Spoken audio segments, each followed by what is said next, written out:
Buenas noches con todos. Vamos a hablar sobre el rol de la ecografía en las principales patologías de los miembros, de los nervios periféricos del miembro superior, ¿no? Este es un esquema donde mostramos un nervio periférico.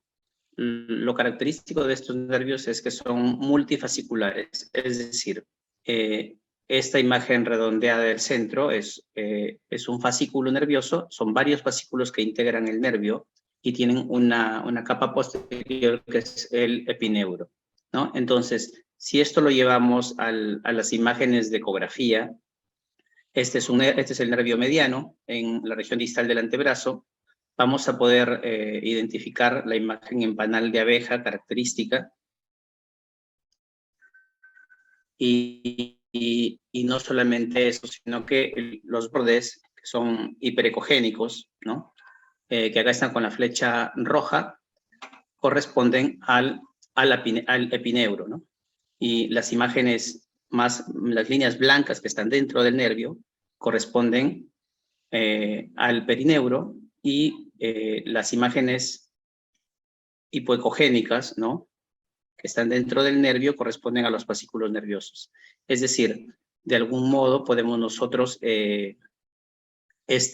esquema podemos verlo realmente en el nervio, cuando tiene su patrón normal característico, ¿no? Este es el eje corto y acá tenemos el mismo nervio en eje largo con también esas mismas características. Entonces, la ecografía tiene varias ventajas para poder evaluar los nervios en el miembro superior y los nervios periféricos en general en todo el cuerpo. Hay que entender que este tipo de ecografías se tienen que hacer con equipos de mediana a alta gama y con transductores de altas frecuencias, pero cuando se hace de esta forma y con personal entrenado, podemos obtener muchas ventajas. Por ejemplo, podemos evaluar a los nervios de forma directa y en tiempo real en todo su recorrido. Los nervios del miembro superior, el mediano, el radial, ¿no?, y el cubital los podemos evaluar en todo su recorrido desde la axila hasta la mano. Permite detectar también los cambios en grosor, en forma, en ecoestructura del nervio en todo este recorrido. Además, nos permite identificar la localización, ¿no?, y las causas de las compresiones nerviosas de las cuales vamos a hablar a continuación. Es decir, la compresión del nervio se puede producir por un ligamento, por un tendón, por un quiste, por una estructura o una deformación ósea o una fractura, y todo eso con el ultrasonido vamos a poder identificarlo. Además, evalúa el compromiso de los nervios periféricos causados por los traumatismos, ¿no? Es decir, una fractura, un hematoma intramuscular, de algún modo nos puede comprometer el nervio o una herida de bala, ¿no? Entonces, el ultrasonido es un muy buen examen para poder evaluar la integridad o la lesión de estos nervios periféricos. Otra gran ventaja con respecto a otros métodos de ayuda diagnóstica como la tomografía o la resonancia es que, nos da mucha facilidad para el estudio comparativo. Es decir, si encontramos algo patológico en el miembro superior derecho con respecto a un nervio, eso lo vamos a poder ir a comparar al miembro contralateral en la misma ubicación de ese hallazgo, y vamos a poder determinar seguramente qué tanto se ha alterado el nervio. Eso se nos permite en ultrasonido, porque es un examen que se hace en tiempo real. Los objetivos de esta presentación es hablar de los principales atrapamientos de los nervios del miembro superior, además de lesiones frecuentes que ocasionan los traumatismos, y además identificar los tumores de nervios periféricos y sus criterios ecográficos de extirpación. Vamos a comenzar con el atrapamiento de nervios periféricos en el miembro superior. Vamos a hablar de estos 4 atrapamientos que son los más importantes, ¿no? Del nervio cubital en el canal epitroclear o epitrócleo olecraniano a nivel del codo, del nervio interóseo posterior, que es la rama motora profunda del nervio radial, del nervio mediano en el túnel del carpo, que es la compresión nerviosa más frecuente de todas, y del nervio cubital en el canal de Bouillon. Vamos a comenzar entonces con el atrapamiento del nervio cubital en el canal epitroclear o epitrócleo olecraniano. Este es un pequeño repaso anatómico. El canal epitroclear está conformado medialmente por la epitróclea, ¿no? Lateralmente por el olecrano. El nervio se localiza bien pegado a la epitróclea normalmente. El suelo de este canal lo conforman la cápsula articular y principalmente el fascículo posterior del ligamento colateral medial. Y el techo lo conforman el retináculo y el ligamento arcuato o ligamento de Osborne. Este tema es importante porque anatómicamente los vamos a poder distinguir. Esta es una imagen ecográfica. Acá vemos al nervio cubital pegado a la epitróclea, es la epitróclea, ¿no? Y este es el olecrano. Esta imagen laminar, ¿no? Es el retináculo. Entonces, cuando veamos las estructuras óseas, estamos viendo al retináculo como techo. Inmediatamente distal van a aparecer las dos cabezas insercionales del músculo flexor cubital del carpo. El flexor cubital del carpo tiene una cabeza de la epitróclea, que sale de la epitróclea, y la otra que sale del olecrano. Entonces, cuando ya avancemos distalmente, esto es algo muy pequeño, pero avanzamos distalmente, que acabamos de ver al retináculo, y avanzamos un poquito, vamos a ver que aparecen las dos cabezas musculares que estamos acá en la imagen ecográfica, y a ese nivel también sigue el nervio en el canal. Entonces, cuando veamos esas dos cabezas musculares, estamos hablando ya del ligamento arcuato o ligamento de Osborne. Esto es importante porque es en esta zona donde generalmente se produce la compresión o el atrapamiento de este nervio. Entonces, vamos a hablar también brevemente de la inervación distal al canal del nervio cubital. Tenemos que entender que cuando hay un atrapamiento nervioso en el canal epitroclear, obviamente toda la inervación posterior a este atrapamiento se va a ver alterada. Entonces tenemos que comprender qué nos inerva el nervio cubital después de ese canal anatómico, ¿no?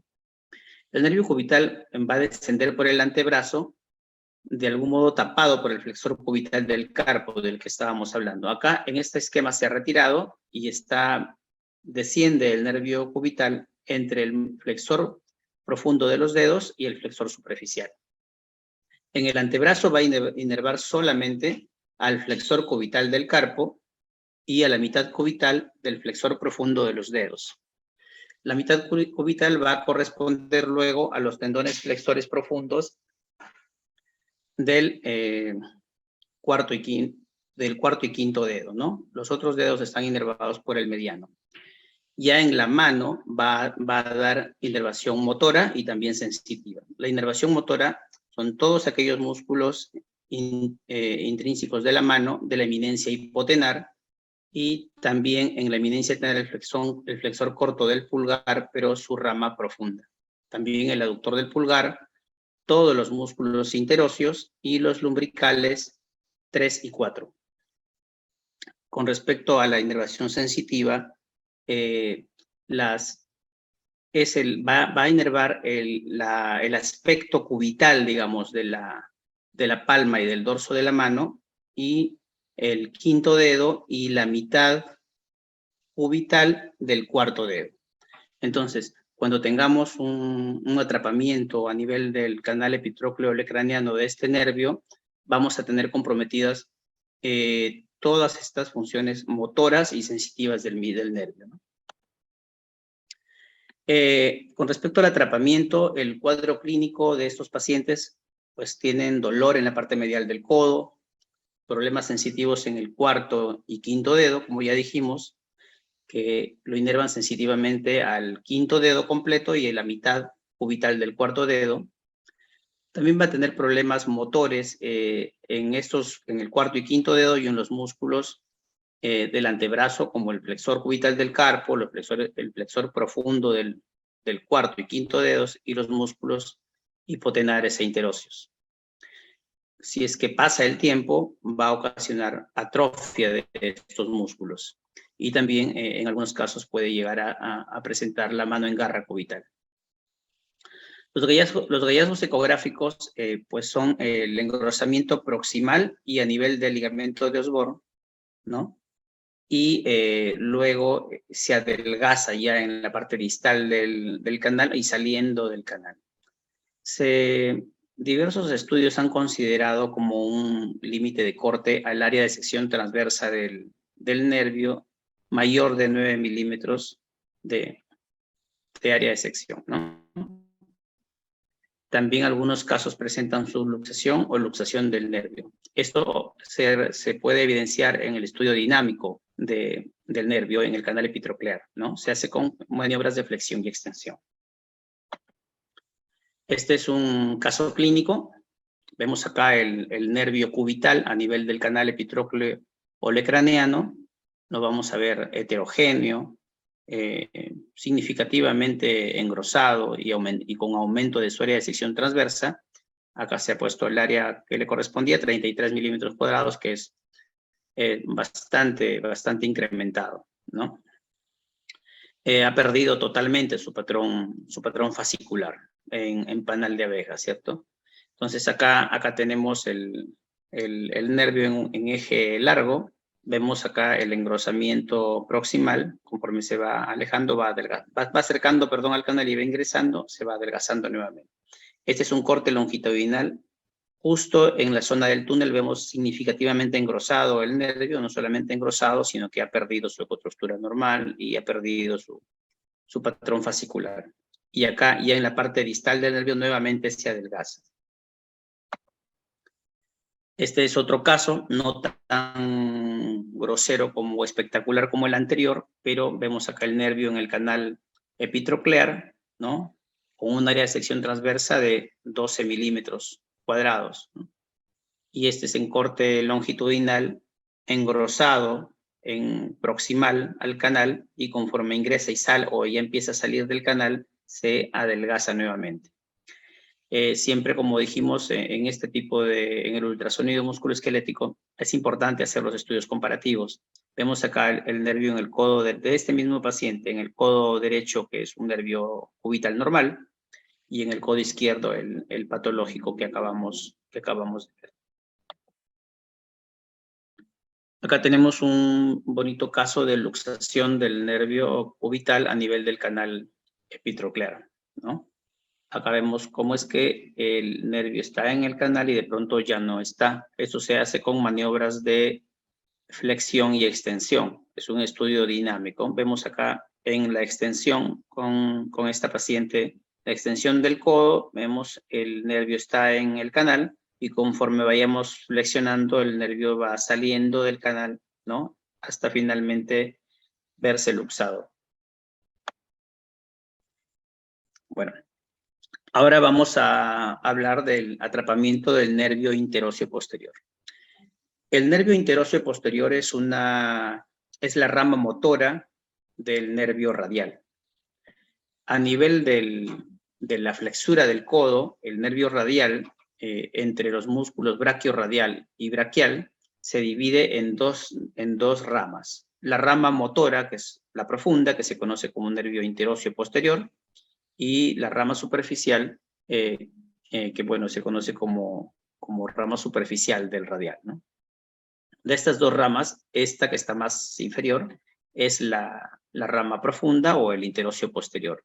Una vez que se ha dividido, casi inmediatamente va a ingresar a un surco que se encuentra dentro del músculo supinador. El supinador rodea la cabeza del radio y en ese músculo tiene tiene una porción superficial y una porción profunda. Entre las dos porciones es ahí donde ingresa el nervio interóseo posterior, como dije, en el aspecto lateral de la flexura del codo, anterolateral, digamos, y al ingresar a ese canal, la zona de ingreso tiene un tejido fibroso ahí, como un techo, que es conocido como la arcada de Frost.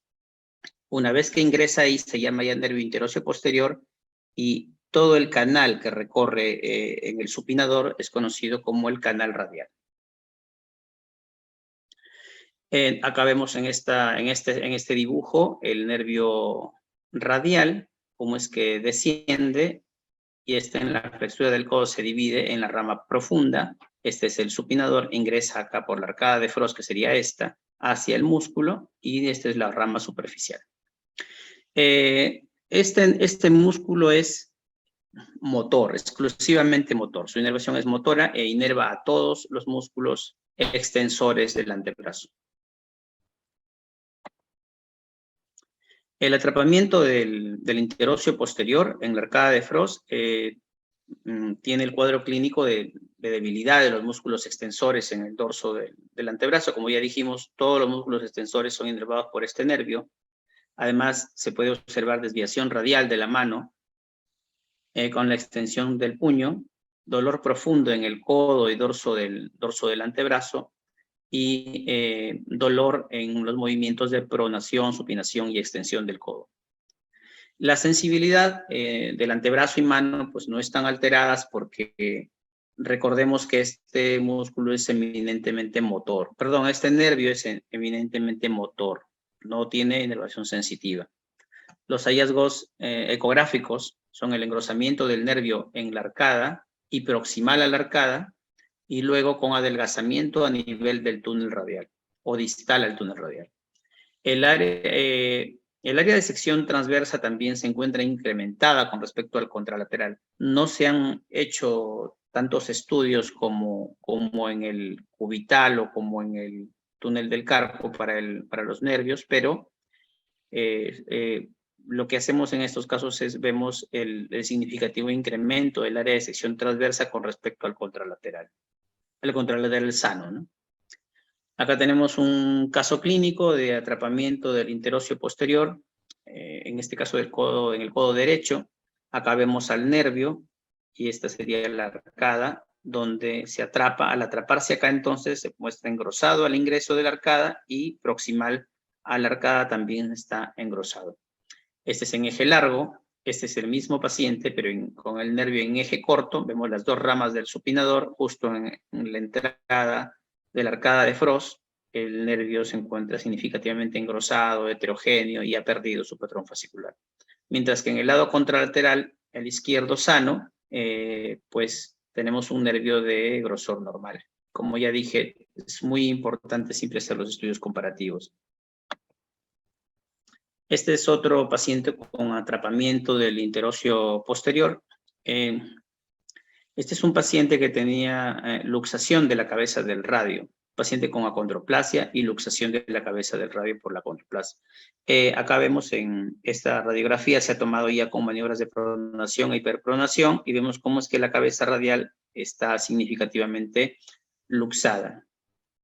Esta cabeza, al luxarse, recordemos que mencionamos hace un momento que el supinador, el músculo supinador, y por lo tanto el nervio interóseo posterior están en íntimo contacto con la cabeza radial.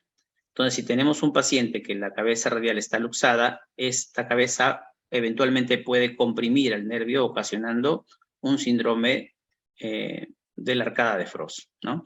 Acá vemos el nervio engrosado, ¿no? Proximal a la arcada. En esta otra imagen de la parte inferior vemos acá esta imagen hiperecogénica lineal, es la cabeza del radio, y vemos cómo está en íntimo contacto con el nervio, justo en la zona donde está engrosado. Y este es el estudio comparativo del lado contralateral sano. Vemos un nervio interóseo posterior delgado, de características normales entre los dos fascículos del músculo supinador, el superficial y el profundo. Y la cabeza del radio la vemos ahí a su distancia adecuada.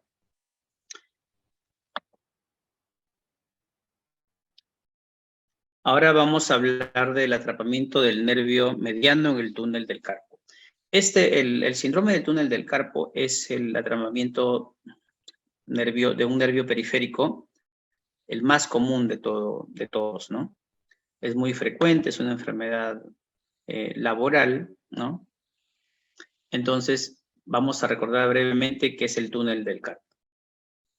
El túnel del carpo está constituido en la parte flexora de la muñeca, ahí en esa zona lo encontramos, y sus límites son el límite lateral es el polo distal del escafoides, y el límite medial el pisiforme. Está acá en este esquema, ¿no?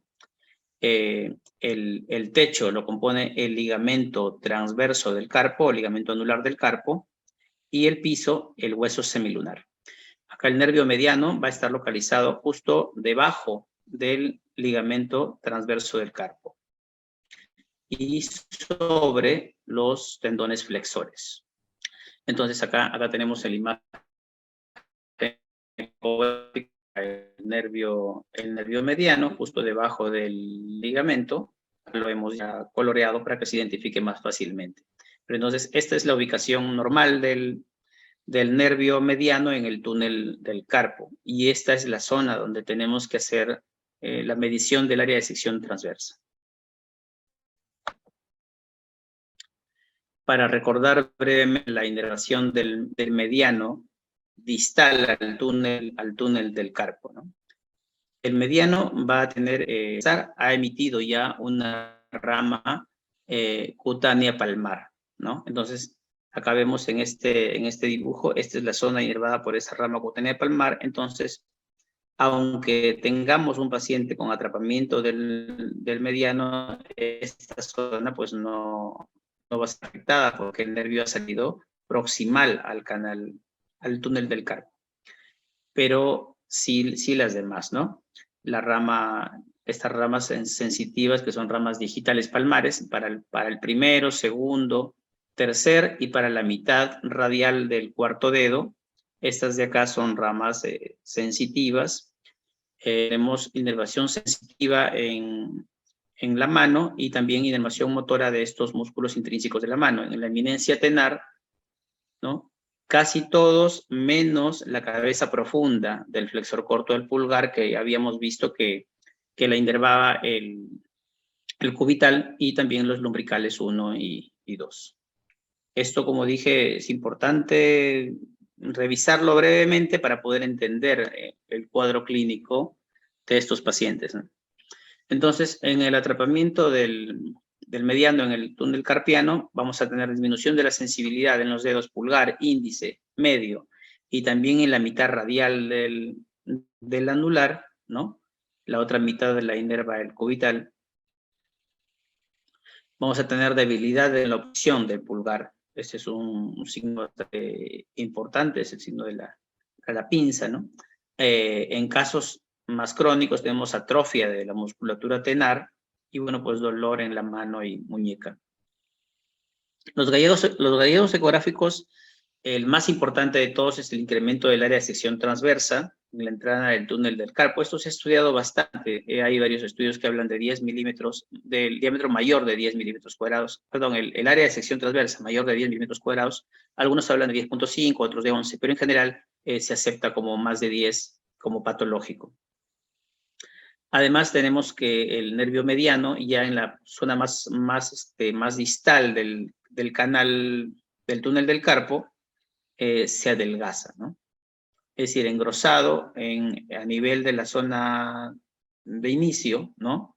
Donde les había mencionado que hay que medirlo, en esa zona está engrosado, y ya conforme va avanzando en el túnel carpiano se va adelgazando, se va aplanando. Y además se puede observar generalmente engrosamiento del retináculo flexor, que esto es lo que generalmente ocasiona el atrapamiento del nervio, además de disminución de la altura del túnel del carpo en su parte más distal, sobre el hueso grande. Estos son los signos psicográficos. Entonces, área de sección transversa mayor de 10 milímetros cuadrados, ¿no? El engrosamiento, abombamiento y engrosamiento del ligamento anular hablan de más de 1.1 milímetros. Como dije, esto es, hay varios estudios sobre esto, en general la mayoría concuerdan un poco en estos criterios. Adelgazamiento del nervio en su región distal, acá vemos la región proximal engrosada y distal, ya pasando el semilunar, ya en la zona del hueso grande, está un poco más adelgazado, aplanado el nervio. Entonces esto es un signo característico de estos pacientes. Después, el ensanchamiento de la altura del túnel se habla de menos de 12.5 milímetros. También hay estudios sobre esto, pero como ya dije, lo más importante es el área de sección transversa. Este es un caso clínico de un paciente, vemos el nervio mediano acá, engrosado, heterogéneo, y debajo los nervios flexores, ¿no? Superficial y profundo. Otro paciente con síndrome del túnel del carpo, su área de sección transversa de este paciente tiene 17 milímetros, dijimos que el mayor de 10 es patológico, está significativamente engrosado. Además del grosor, hay pérdida del patrón fascicular. Este es el corte longitudinal del mismo paciente. Este es un paciente que tenía una cicatriz a nivel de la muñeca y la cara palmar de la mano. Esta cicatriz estaba ocasionando compresión al nervio mediano, no en el ingreso, sino un poquito más en la parte distal del túnel. Acá podemos ver en esta imagen longitudinal el nervio acá engrosado y cómo es que acá justo vemos acá la cicatriz. Esta es la imagen de la cicatriz superficial. El nervio está achatado y adelgazado y tenía pues todos los síntomas de un síndrome del túnel carpiano, y su área de sección transversa está incrementada. Perdón un momento. Bueno, ahora vamos a hablar del atrapamiento del nervio cubital en el canal de Bouillon. El nervio cubital, pues, además de atraparse, de que se puede atrapar en el canal epitroclar, también lo puede hacer en el canal de Bouillon, el mismo nervio. Entonces, el canal de Bouillon está en la muñeca, ¿no? Sus límites son el fisiforme, entre el fisiforme y lateralmente el gancho del ganchoso, que en este esquema no aparece, pero ese es su límite lateral. El suelo es el ligamento transverso del carpo, que era el techo del túnel carpiano, conforma el suelo del canal de Bouillon, y el techo lo conforma el ligamento volar. Acá tenemos en este esquema, ¿no? Y acá la imagen ecográfica, este es el fisiforme. Acá podemos ver en esta línea es el piso, que es el ligamento transverso. Y acá tenemos el techo, que es el ligamento volar del carpo. La imagen, esta es la arteria cubital que acompaña al nervio que está acá. Acá los hemos pintado para que se note un poco más. Entonces, la inervación del cubital distal al canal de Bouillon, pues es la siguiente, ¿no? En la parte motora, todos los músculos de la eminencia hipotenar, más la rama profunda del flexor corto del pulgar. También el aductor del pulgar, todos los interóseos y el tercer y cuarto lumbricales.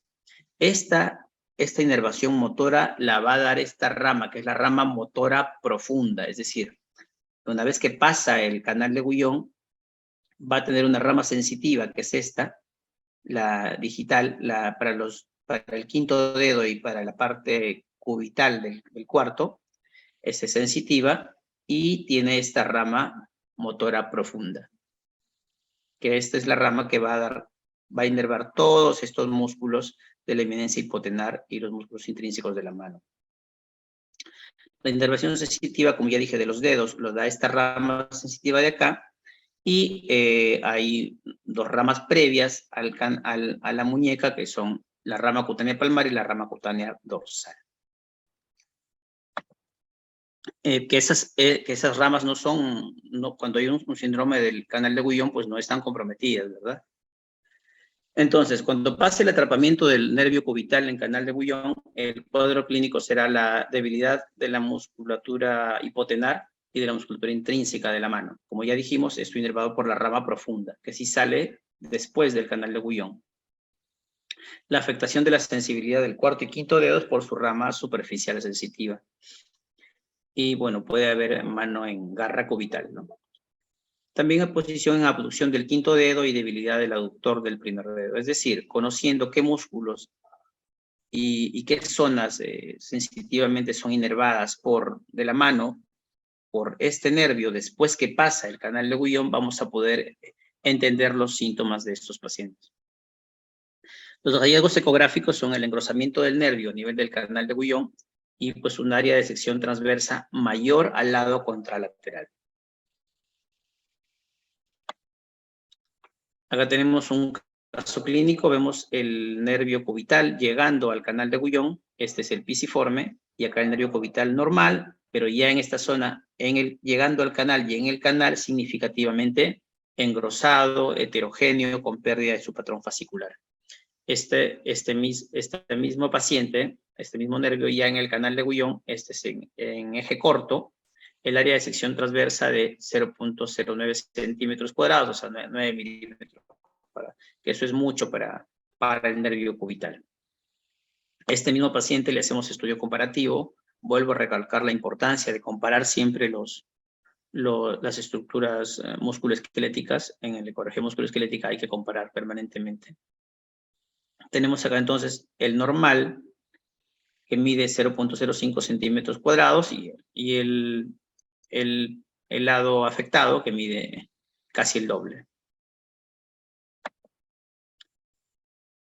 Bueno, eso es con respecto a atrapamientos. Ahora vamos a hablar de lesiones traumáticas frecuentes y los hallazgos ecográficos en este tipo de lesiones.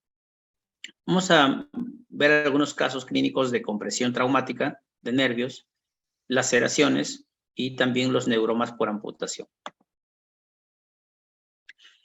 Este es un paciente que tenía síntoma de parálisis radial y se había sometido recientemente a una reducción de fractura de húmero, ¿no? Le habían puesto, vemos acá los elementos metálicos de fijación interna, ¿no? La placa, los tornillos y los alambres. Y resulta que después de esta operación, el paciente tenía síntomas de parálisis radial. La parálisis radial va a dar lo que se llama la mano péndula. Entonces, si se le hizo ecografía, y acá se ve esta punta del tornillo, en esta imagen se ve acá estas imágenes laminares hiperecogénicas, son la punta del tornillo y el nervio radial en íntimo contacto con esa punta del tornillo, es decir, estaba muy cerca de la punta del tornillo.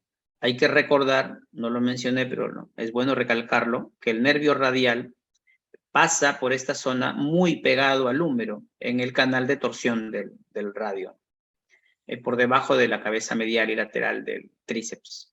Entonces, al estar tan pegado al hueso, cuando se producen estas reducciones de fracturas, en algunas ocasiones los pueden comprimir. Y acá vemos en esta imagen ecográfica, vemos acá el nervio radial bien pegado. Esta línea hiperecogénica es la diáfisis humeral. Entonces, el nervio lo vemos engrosado, heterogéneo, y justo coincide con esta imagen que es este alambre de acá. Es decir, han hecho la reducción, solucionaron el tema de la fractura, pero el alambre metálico por error comprimió el nervio radial y le ocasionó al paciente parálisis radial. Este es un paciente que sufre un traumatismo, un accidente de tránsito, tiene un hematoma intramuscular. Toda esta imagen, esta gran imagen, es un hematoma en el músculo tríceps, ¿no? Recordemos que en el canal de torsión del radio pasa pegado el nervio al húmero, y debajo entre y debajo de las cabezas lateral y medial del tríceps. Entonces, si tenemos un hematoma en esta zona, pues es probable que lo comprima al nervio contra la diáfisis humeral. ¿Qué es lo que pasó en este caso? Tenemos acá el nervio radial en eje longitudinal engrosado, heterogéneo. Acá tenemos el húmero.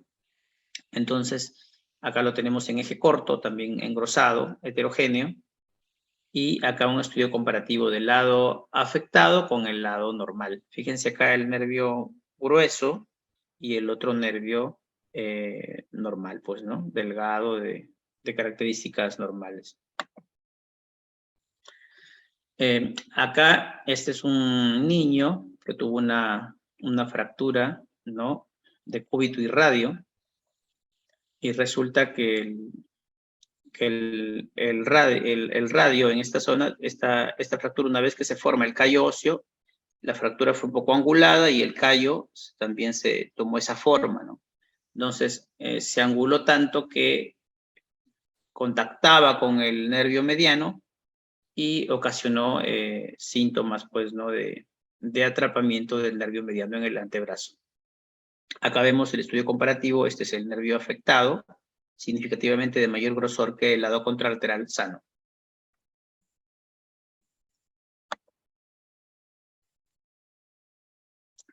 Algo que también puede pasar en el brazo es que el nervio radial está posterior y se va hacia adelante, ¿no? De posterior se va hacia adelante muy pegado al húmero. Entonces, cuando se producen fracturas en la diáfisis distal del húmero, en algunas ocasiones el nervio queda atrapado entre los dos fragmentos fracturarios. Vemos acá este paciente que tiene esta fractura oblicua, ¿no? Desplazada, y el nervio quedó en esta ubicación. Acá vemos los dos fragmentos óseos en la ecografía y este es el nervio, se muestra pues engrosado, alrededor hay hematomas, hay edema. Entonces esto de acá más lo está comprimiendo y ocasionó síntomas neurológicos en este paciente con esta fractura. Esto pues cuando se hace la reducción quirúrgica se libera nada más el nervio, mientras no se haya seccionado se va a estar bien.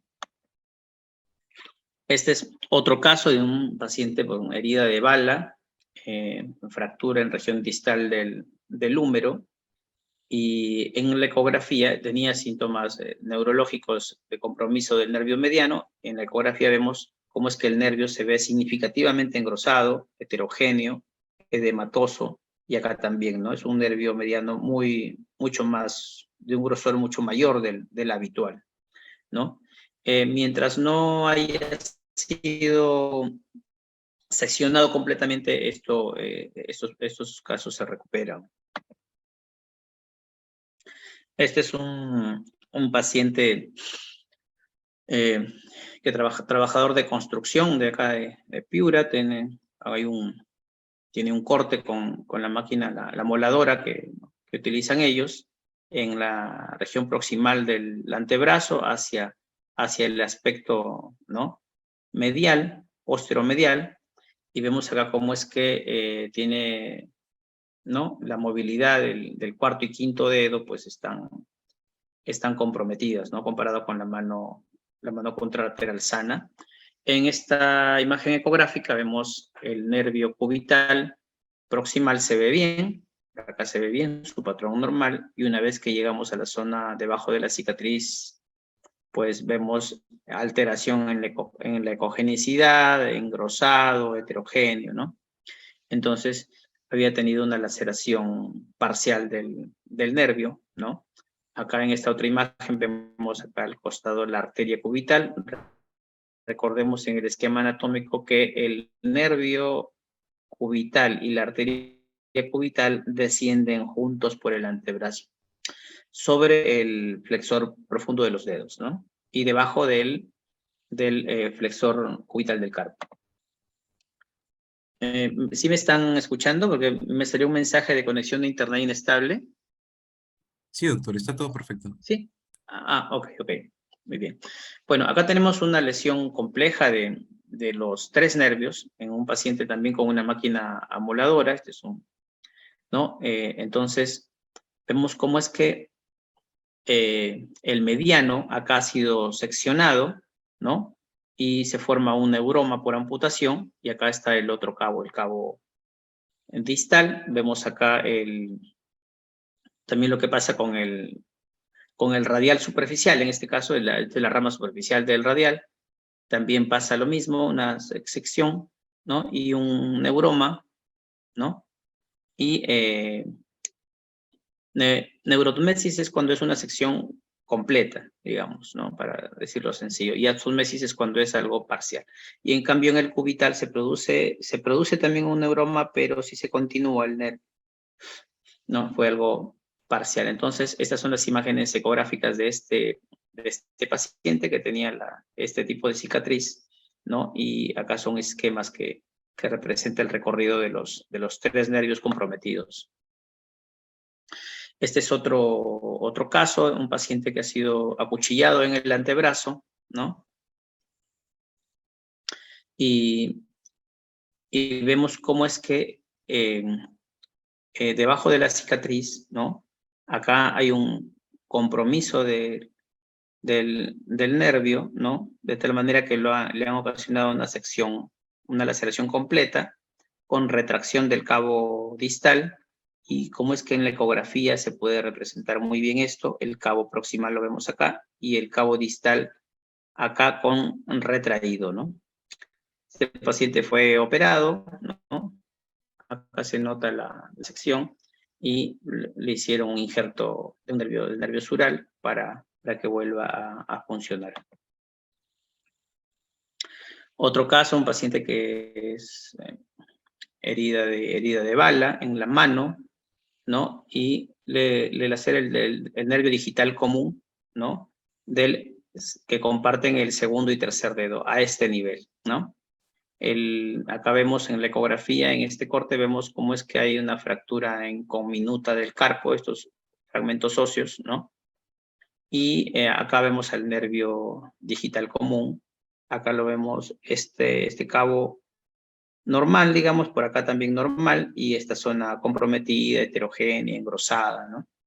Pero no lacerada. Los neuromas por amputación se producen después de algunas semanas o meses después de una laceración completa de un nervio periférico, ¿no? Lo que pasa es una proliferación del cabo proximal del nervio, una proliferación pseudotumoral en su intento por, digamos, alargar y extenderse hacia el otro cabo, o tratar de, ¿no?, de aproximarse. Pues se forma una especie de un pseudotumor, que esto es un neuroma por amputación, ¿no? Entonces acá tenemos el cabo proximal, perdón. En esta imagen el cabo proximal, el cabo distal, y acá con el asterisco el neuroma por amputación. Este es un paciente que también se hizo esto con una máquina moladora, un constructor piurano, ¿no? Y vemos cómo acá se seccionó el nervio mediano, ¿no? Le suturaron la piel, pero no repararon el nervio, y regresó después de unos meses con síntomas de compromiso del nervio mediano. Y acá podemos ver el neuroma, ¿no? Los tendones flexores abajo y el neuroma. Acá fíjense el área de sección que tiene este neuroma, área de sección transversa 0.42 centímetros cuadrados. Está muy engrosado, ¿no? Este mismo caso, en una imagen, ¿no?, que nos incluye la cicatriz. Acá vemos la cicatriz, ¿no? Y vemos el cabo proximal con el neuroma por amputación, y acá vemos el cabo distal del nervio mediano. Este es el semilunar, ¿no?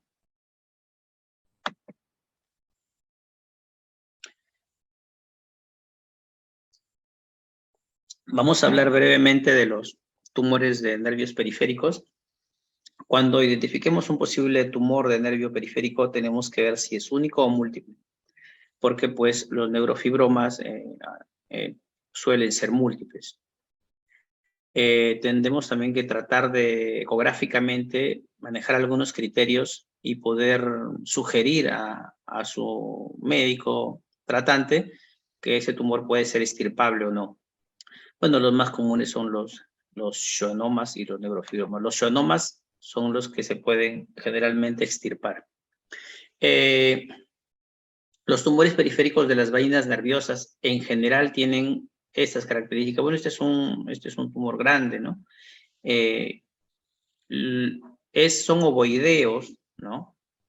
Tienen que estar necesariamente localizados anatómicamente en la zona de un paquete vasculonervioso. Si nosotros sabemos que por ahí pasa un nervio y encontramos un tumor de estas características, tenemos que sospechar que es un tumor nervioso, ¿no? De las vainas nerviosas. Entonces, lo que tenemos que hacer es identificar el nervio aferente y el nervio eferente. Es decir, del tumor proximal se debe continuar con un nervio y distal se debe continuar con el mismo nervio. Entonces, cuando identificamos eso, ya sabemos que es un tumor de un nervio. Es muy probable que el tumor sea extirpable si nosotros logramos ver estas características. Como ya dijimos, los nervios periféricos son multifasciculares. Acá en este esquema vemos varios fascículos, vemos el tumor que desplaza los fascículos, pero no los compromete a todos.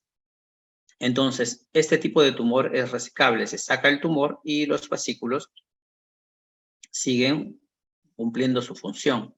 En el eje longitudinal, lo que vamos a ver en la imagen longitudinal es estos cordones, ¿no? Generalmente hipericogénicos, van a ser los fascículos nerviosos. Entonces, si este fascículo atraviesa la lesión de una forma, digamos, completa, que se nota que pasa y está indemne con respecto al tumor, casi con seguridad esto es un tumor extraíble y extirpable y probablemente un schwannoma, ¿no? Es decir, este tipo de lesiones no respetan los fascículos sanos. Entonces, este es en el eje largo y en el eje corto vamos a ver las mismas características de los fascículos, ¿no? Entonces, y este es un esquema, un dibujo, ¿no? Vemos el nervio con la tumoración, se abre el epineuro y se saca la lesión y la gran mayoría de los fascículos quedan bien porque no estaban comprometidos. Entonces, ecográficamente nosotros tendríamos que reportar estas características y sugerir que es un tumor extirpable. Entonces, los schwannomas, ¿no? Este es un caso de un schwannoma del mediano en el antebrazo. Y tenemos acá también un neurofibroma. Como dije, el objetivo de ver algo de los nervios de los tumores de nervios periféricos era poder identificarlos y ver sobre todo si tienen criterios de extirpación o no. Bueno, eso ha sido todo. Muchas gracias.